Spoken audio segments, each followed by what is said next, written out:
ఇక్కడికి విచ్చేసిన పత్రికేయ సోదరులకి సోదరీమణులందరికీ నా హృదయపూర్వక నమస్కారాలు. ప్రాయశ్చిత్త దీక్ష ప్రారంభించింది 3వ రోజు. నేను ఎప్పుడు కూడా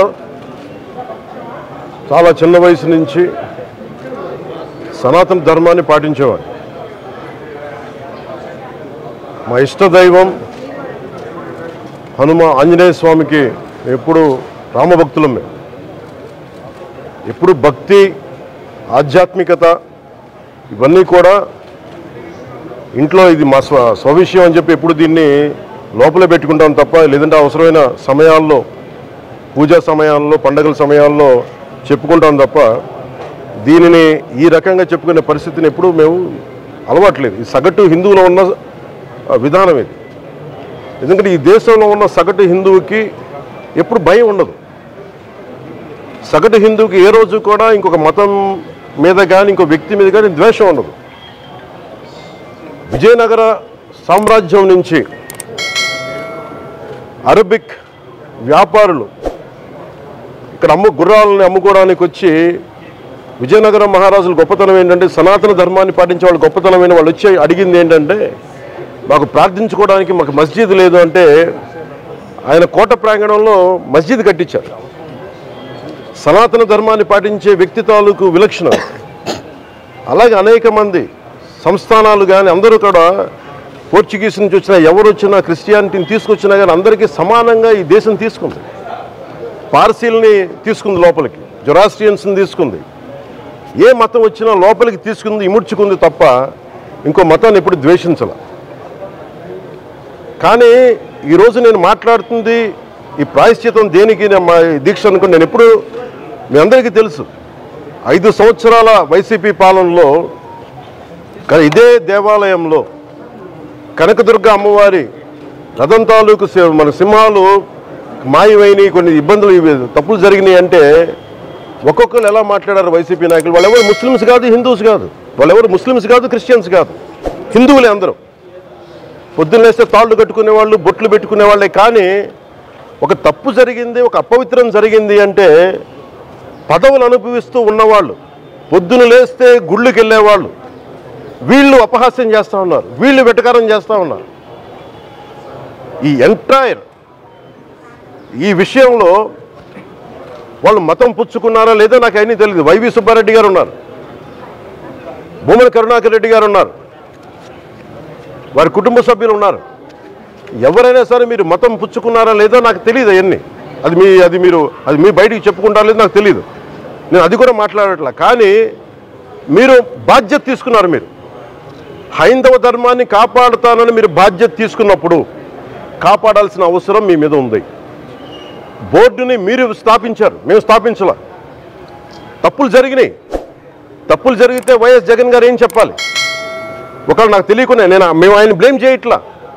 కానీ మీ ఆధ్వర్యంలో జరిగింది, మీరు కాన్స్టిట్యూట్ చేసిన బోర్డు వల్ల జరిగిన తప్పిదాలు ఇవి, మేము కనుగొన్నాం. ల్యాబ్ టెస్టులు ఇవన్నీ మేము ఆటలాడతామా? ఇవన్నీ వీటితోటి సెంటిమెంట్స్ తోటి మాకు బాధ్యత లేదా? నేను నిజంగా కనుక చాలా బలమైన సనాతన ధర్మాన్ని పాటించేవాడిని. చిన్నప్పటి నుంచి, పొద్దున్న లేచినప్పటి నుంచి రాత్రి పడుకునేదాకా మా ఇంట్లో రామనామం ఉండేది, రామ జపం ఉండేది మా ఇంట్లో. అలాంటి రామభక్తులం మేము.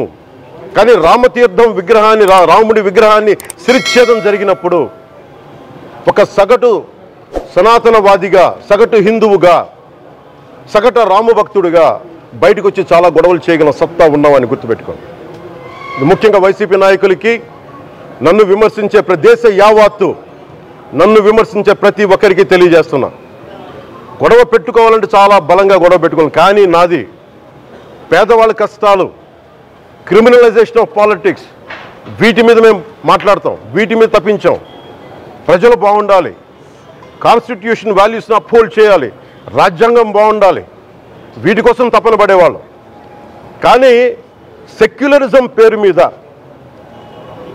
Secularism is not one way, it's 2 way. Secularism అంటే కూర్చోబెట్టి ఒక్క సైడ్ నుంచి వచ్చేది కాదు, అన్ని సైడ్ నుంచి రావాలి. ఇది చాలా ఆవేదన కలిగిస్తుంది. కొన్ని దశాబ్దాలుగా చూస్తున్నారు ప్రతి హిందువు.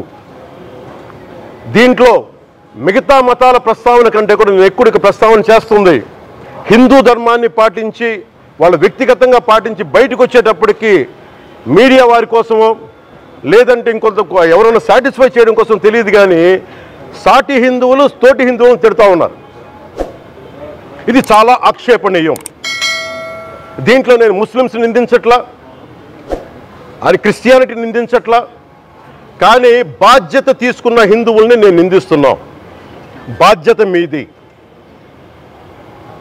మీరు యథాలాపంగా వచ్చి ఇది పొలిటికల్ పదవులు, విగ్రహాలు పోతే మేము ఇల్లు కట్టుకుంటాం, వాకిళ్ళు కట్టుకుంటాం, ఏం మాటలవి? ఇదే మీరు మస్జిద్లో జరిగితే మాట్లాడతారా? మస్జిద్లో ఇలాంటి అపవిత్రం ఒక చిన్నపాటి చోరీ జరిగితే ఇలాగే మాట్లాడతాం. ఎందుకని మీరు మాట్లాడరు? ఓట్లు కదా అక్కడ. కానీ హిందువులు మాట్లాడితే హిందువులు అందరికీ ఎవరు పట్టించుకోరు. ఇక్కడ మా వేదన ఉండదా? మౌనంగా ఉన్నామంటే బాధ లేదనా? కోపం రాదనా? ఈ రోజుకి కూర్చొని చూడండి ఏం మాట్లాడుతున్నారో వాళ్ళు. ఆయన వాళ్ళ లాయర్ అంట, ఆయన ఎవరు ఏజీపీ అంట, పొన్నవోలు సుధాకర్ రెడ్డి గారు తిరుమల లడ్డుపై ఢిల్లీలో చేసిన కామెంట్ నా దృష్టికి తీసుకొచ్చారు. ఇలాంటి సెన్సిటివ్ సమయాల్లో ఎయిదర్ మౌనం మంచిది, మౌనం దాటి పొగరుగా మాట్లాడటం, నన్ను పచ్చి బూతులు తిట్టినా, నన్ను వక్రీకరించినా, నన్ను రోడ్డు మీదకి లాగిన నేను ఎప్పుడు మౌనంగానే ఉన్నా. కానీ వైసీపీని నాయకులు విమర్శించే నాయకులు ప్రత్యేకంగా చెప్తున్నాం, సనాతన ధర్మాన్ని జోలికి రాకండి. తప్పు జరిగితే తప్పు జరిగిందని ఒప్పుకోండి, లేదా మాకు సంబంధం లేదని చెప్పండి. అంతేగాని మళ్ళీ అడ్డగోలుగా మాట్లాడితే ఎవ్వరం క్షమించం. ఇక్కడ మీరు కూడా హిందువులే. పొన్నవోలు సుధాకర్ రెడ్డి గారు మీరు హిందువులే. నోటికొచ్చినట్టు మాట్లాడకండి. తమాషాలుగా ఉందా మీకు? సరదాలుగా ఉన్నాయా? మొన్నటికి మొన్న ప్రకాష్ రాజ్ గారు మాట్లాడారు నా మీద. అరే నేను మాట్లాడుతుంది ఒక హిందువులు అపవిత్రం గురించి మాట్లాడుతున్నాను. ఇందులో ప్రకాష్ రాజ్ గారికి సంబంధం ఏంటి? ఇందులో నేను ఇంకొక మతాన్ని నిందించానా? ఇస్లాంని నిందించానా? క్రిస్టియానిటీని నిందించానా? అపవిత్రం జరిగింది, ఇలా జరగకూడదు, ఫుడ్ అడల్టరేషన్ జరిగిందని మాట్లాడుతుంటే దీన్ని గోల చేయకూడదంటే, అంటే తప్పు జరిగినప్పుడు మాట్లాడకూడదా? ఒక అపవిత్రం జరిగితే మాట్లాడకూడదా? దేవతా విగ్రహాలను శిరచ్ఛేదం చేస్తే మాట్లాడకూడదా? ఏం పిచ్చి పట్టింది ఒక్కొక్కళ్ళకి? ఎవరి కోసం మాట్లాడుతున్నారు మీరు? ప్రకాష్ రాజ్ కూడా చెప్తా ఉన్నాను, నాకు మీరంటే గౌరవం, I have extreme respect for you. కానీ when it comes to secularism, Prakash Raj garu, it is a two-way, not one-way. I have extreme respect for you. You know that. Mere secularism is always two-way, it is not one-way. హిందువుల మీద దాడి జరిగినప్పుడల్లా వచ్చి మాట్లాడటం తప్ప,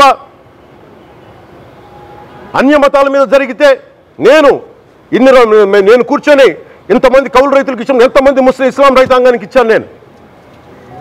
ఇదే ఎన్ని మద్రాసాలకి డబ్బులు ఇచ్చాను నేను, 25 లక్షలు 30 లక్షలు ఇచ్చాను, నేను ఇచ్చినవాడిని. నేను నాకు అన్య మతం ఇస్లాం మీద గౌరవం ఉన్నవాడిని, క్రిస్టియానిటీ మీద గౌరవం ఉన్నవాడిని. చిన్నప్పటి నుంచి కూర్చొని మిషనరీ స్కూల్లో చదువుకున్నవాడిని. నా టీచర్ చెప్పే సూక్తి, తను తగ్గించుకున్నవాడు హెచ్చింపబడిని చెప్పి బైబుల్ సూక్తిని ప్రతిసారి కోట్ చేస్తూనే ఉంటాను. ఇది నా గౌరవం, ఇది నేను చూపించే గౌరవం. మీరు మాట్లాడితే కూర్చొని నేను పాటించే ధర్మానికి అపవిత్రం జరిగినప్పుడు మాట్లాడకూడదు, మౌనంగా ఉండాలి. సెక్యులరిజంకి విఘాతం అంటే ఏంటి? సెక్యులరిజంకి విఘాతం నా ఇంటి మీద దాడి జరిగినప్పుడు నేను మాట్లాడకూడదా? నా ఇల్లు 10 మందికి ఆశ్రయం ఇస్తుంది. నా సనాతన ధర్మం అన్ని ధర్మాలకి ఆశ్రయం అయితే దానికి దాడి జరిగినప్పుడు, దాని మీద అపవిత్రం జరిగినప్పుడు దానికి కూడా మాట్లాడకూడదంటే ఏం మాట్లాడాలి మీతోటి? Prakash Raj garu, you have to learn your lessons. I respect you. It's not just Prakash Raj garu, all the people who thinks in the name of secularism, you're going haywire. Let me tell you guys, we are extremely hurt. Don't make a mockery out of our sentiments. We are deeply, deeply hurt. It's not fun for you. Maybe it might be fun for you. It is not fun for us. It's a deep anguish, deep pain. Don't you ever forget. before you come and think 100 times and say, talk about Sanatana Dharma. Enough of this. చాలు. ఇష్టానికి మాట్లాడుతూ ఉన్నారు సనాతన ధర్మం మీద. అయ్యప్ప స్వామి మీద మాట్లాడతారు, సరస్వతి దేవి మీద మాట్లాడతారు, అల్లా మీద మీరు మాట్లాడగలరా? మహమ్మద్ ప్రవక్త మీద మీరు మాట్లాడగలరా? జీసస్ మీద మీరు మాట్లాడగలరా? అందరూ కూర్చొని సనాతన ధర్మం మీద, వినాయకుడి మీద జోకులు వేస్తారు, దుర్గాదేవి మీద జోక్స్ వేస్తారు, సరస్వతి దేవి మీద జోక్స్ వేస్తారు. మా మనోభావాలు గాయపడవా? మాకు బాధ ఉండదా? అందుకే నేను ప్రతిపాదించింది ఏంటంటే ప్రతి దానికి రావలేకపోతున్నాం. సనాతన ధర్మ రక్షణ board is order of the day. ప్రతిసారి కూర్చోబెట్టి మేము డిఫెండ్ చేసుకోలేం. ఇది ప్రతి సగటు హిందువు తాలూకు ధర్మం. ఇదే ఇస్లాం మీద దాడి జరిగితే ఎంతమంది బయటకు వస్తారు, ఎంతమంది నిరసన తెలియజేస్తారు? రోడ్ల మీదకి రమ్మని చెప్పట్లా. కనీసం మీకు కోపం కూడా రాకపోతే మేము ఏం చేస్తాం? గుడికి వెళ్ళే ప్రతి హిందువు బాధ్యత కాదా ఇది? నా ఒక్కరి బాధ్యతైనా, మా బాధ్యతైనా మీది కాదా? ధర్మాన్ని పరిరక్షించడానికి మీ బాధ్యత కాదా? ఈయన పొన్నవోలు సుధాకర్ రెడ్డి గారు మాట్లాడేది, పంది కొవ్వు చాలా ఖరీదైంది, ఆ కొవ్వు లడ్డు నెయ్యితో ఎలా కలుపుతారు? నెయ్యి 300 రూపాయలు ఉంటే పంది కొవ్వు 1200 రూపాయలు. బంగారంతో రాగి కలుపుతారా? ఇత్తడిలో పుత్తడి కలపరు. చెంబు తయారులో ఎవరైనా బంగారం కలుపుతారా? మదమెక్కిన మాటలు పొన్నవోలు సుధాకర్ రెడ్డి గారు. మదమెక్కి వస్తే ఇట్లాంటి మాటలే వస్తాయి. మీరు నా మీద కోర్టులో కేసులు వేసుకుంటారో ఏమి చేసుకుంటారో చెప్తే మీరు ఏజీపీలు కదా, మీ దగ్గర వేల కోట్ల డబ్బులు ఉన్నాయి కదా, వేసుకోండి కోర్టులో, చెప్పండి. సనాతన ధర్మానికి నోటికొచ్చినట్టు మాట్లాడితే మిమ్మల్ని అందరినీ రోడ్ల మీదకి లాగుతాం, గుర్తుపెట్టుకోండి. తప్పు జరిగింది, ప్రాయశ్చిత్తం చేసుకోండి, లేదంటే మౌనంగా మాట్లాడకుండా ఉండండి అంతే. మా మనోభావాలు ఇంకా రెచ్చగొట్టేలా మాట్లాడొద్దు. భూమన కరుణాకర్ రెడ్డి గారు మాట్లాడతాను నేను వెళ్ళి హై డ్రామా, రాజకీయ మనసు ఉన్న వాళ్ళు అత్యంత దారుణంగా ప్రవర్తిస్తున్నారండి. లడ్డు కలుషితమైంది అంటున్నారు. కల్తీ నెయ్యితో తప్పు చేసి ఉంటే సర్వనాశనం అయిపోతాం, రక్తం కక్కుని చచ్చిపోతాం. మీ నాశనం మొదలైంది. రెండోది అది భగవంతుడికి వదిలేస్తున్నాను.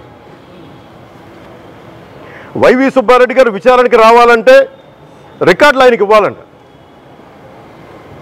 మీరు ప్రభుత్వంలో రికార్డులు మాకు ఇచ్చారా? మాకు ఏం మాట్లాడుతున్నారు మీరు? మీరు కూడా విచారణకు సిద్ధంగా అండి. అసలు ఈవో ధర్మారెడ్డి గారు, ఆ మనిషి గాయబ్, ఈరోజు దాకా లేడు ఆయన. ఈరోజు దాకా మళ్ళీ కనిపించలా. ధర్మారెడ్డి గారు నేను మిమ్మల్ని చూశాను. ఆ రోజున నేను దర్శనానికి వచ్చినప్పుడు మీరు అందరూ ఎలా ప్రవర్తించారో నాకు తెలుసు, నేను చూశా. తిరుమలని ఇష్టారాజ్యంగా చేశారు, అది వ్యాపార కేంద్రంగా చేశారు, ఆధ్యాత్మిక కేంద్రం నుంచి పర్యాటక కేంద్రంగా చేశారు అది. ఇదే మీరు మక్కాకి వెళ్తే ఇలాగే ప్రవర్తిస్తారా? మీరు ఒకసారి మక్కాను చూసి నేర్చుకోండి. ఇస్లాంని పాటించే ప్రతి ముస్లిం ఎంత పవిత్రంగా పాటిస్తాడో చూడండి. అక్కడ అథారిటీస్ని అడగండి. ఒక చిన్నపాటి మస్జిద్కి వెళ్తే ఎంత పవిత్రంగా చూసుకుంటారో చూడండి. ధర్మారెడ్డి గారు మీరు హిందువులా? మీ ఇష్టానికి మీరు చేసేసుకుంటారా? మీ బిడ్డ చనిపోయాడు, చనిపోయిన కనీసం 11 రోజులు లోపలికి రాకూడదండి, ఈ లోపల వచ్చేస్తారా మీరు? మేము మర్చిపోయామనుకుంటున్నారా? ఆగమశాస్త్రం చెప్పింది మీకు ఇదేనా? అంటే గవర్నమెంట్ ఉద్యోగులు అయితే ప్రభుత్వం మీ నియమిస్తే మీ ఇష్టానికి చేసేసుకుంటారా? మాకు బాధలు ఉండవనుకుంటున్నారా? ఇదే మీరు ఒక ఇస్లాంకి చేస్తే అపచారం జరిగితే మీరు ఏం చేస్తారు? బయట రోడ్ల మీదకి వచ్చి మీరు కూర్చోబెట్టి దాన్ని పొలిటికలైజ్ చేస్తారు. మీరు పొలిటికలైజ్ చేస్తారు. నేను నిజంగా చెప్తున్నా, జగన్మోహన్ గారికి కూడా చెప్తున్నా, మీరే కనుక నేనే కనుక సనాతన ధర్మం మీద పోరాటం చేయాలని నన్ను ఆపేవాళ్ళు ఎవరు లేరు ఈ దేశంలో, గుర్తుపెట్టుకోండి. నేను కనుక సనాతన ధర్మం కోసం నేను పోరాటం చేస్తే చచ్చిపోవడానికి సిద్ధం నేను. కానీ నేను అక్కడి దాకా తీసుకెళ్ళిన విషయాలు, దానికి నిదర్శనమే రామతీర్థాస్ రాముల వారి విగ్రహం శిరిచ్ఛేదం జరిగినప్పుడు ఒక్క మాట మాట్లాడకుండా చెప్పి కూర్చున్నాను. ఆ తెలివితేట లేక మీ ప్రభుత్వాన్ని కిందకి తీసుకొచ్చి అధాపాతాలను తొక్కిన మేము మాకు శక్తి లేదనుకుంటున్నావా? ఉండవనుకుంటున్నావా? కానీ మేము సమాజాన్ని కలిపి ఉంచాలని వ్యక్తులను తప్ప విడగొట్టాలని వ్యక్తులం కాదు మేము, గుర్తుపెట్టుకోండి. అలాగే ఈరోజు నుంచి ప్రజలందరికీ కూడా చెప్తున్నా, ఎవరు అన్ని మతాలని మేము గౌరవించేది ఈ నేల. ఒక జనసేన పార్టీ అని కాదు, తెలుగుదేశం పార్టీ అని కాదు, మీరు ఏ పార్టీలకు సంబంధించిన వైసీపీలో ఉన్న హిందువులందరూ ఏం చేస్తున్నారు? మీరందరూ పోటీ పడ్డారు కదా తిరుమలకి వెళ్ళడానికి. మీరు మర్చిపోయారు, ఇందులో ఈ పాపం మీకు కూడా వస్తుంది, ఈ పాపం మీకు కూడా తగులుద్ది. మీ మౌనం కూడా మొత్తం జాగ్రత్త, తరాలు నాశనం అయిపోతాయి. మీ మౌనం మంచిది కాదు. ఇది ఒక వెంకటేశ్వరుడికి జరిగింది కాదు, భగవంతుడికి, నిరాకారుడు, ఆయనకి ఇవేం పట్టవు. మనం నమ్ముకొని ఆయనకి వెళ్తున్నాం, అది మనకి బాధ్యత. ఇది ఇంకా ప్రతి ఒక్కరు దీన్ని గుర్తుపెట్టుకోండి. చేతులెత్తి వేడుకుంటున్నాను, చేతులెత్తి వేడుకుంటున్నాను. సగటు హిందూ మీరు సినిమా టికెట్లకు వెళ్ళిపోతారు, అభిమానులు అందరూ. మీరెవరు హిందువులు లేరా? సినిమా టికెట్ల కోసం చించుకుంటారు. సినిమాని మీరు కూర్చోడానికి మీరు మొత్తం మాట్లాడతారు.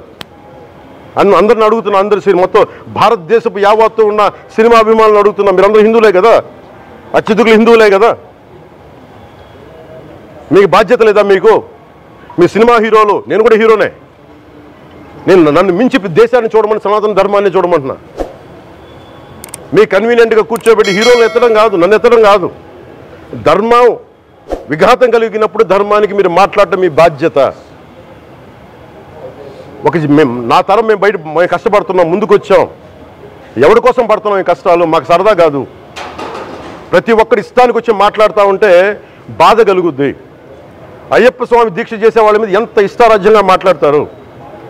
ఇదే మీరు ఎవరన్నా సరే ఇస్లాం మీద మీరు గొంతు ఎత్తగలరా? ఎందుకంటే రోడ్ల మీదకి వచ్చి కొడతారని మీకు భయం, అందుకు మీరు మాట్లాడరు. హిందువులు అంటే మెత్తని మనుషులు కదా,